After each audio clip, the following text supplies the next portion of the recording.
Welcome.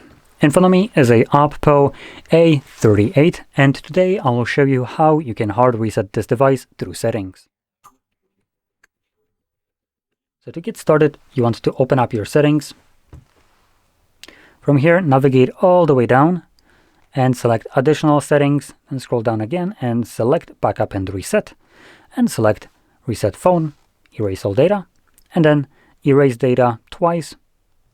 And this will now begin factory resetting your device. Now this process will take a couple minutes to finish up, so just give it time. Once it's finished, we'll be presented with Android setup screen. Additionally, if your battery is low, I would recommend plugging it in. But in any case, I'm going to let it run through and come back once it's finished.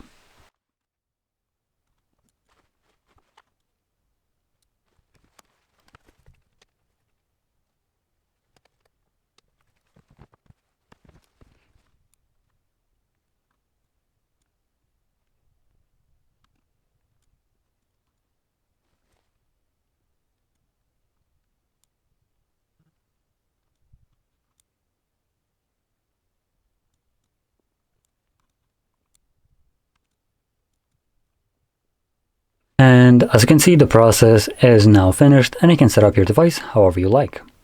So, if you found this video helpful, don't forget to hit like, subscribe, and thanks for watching.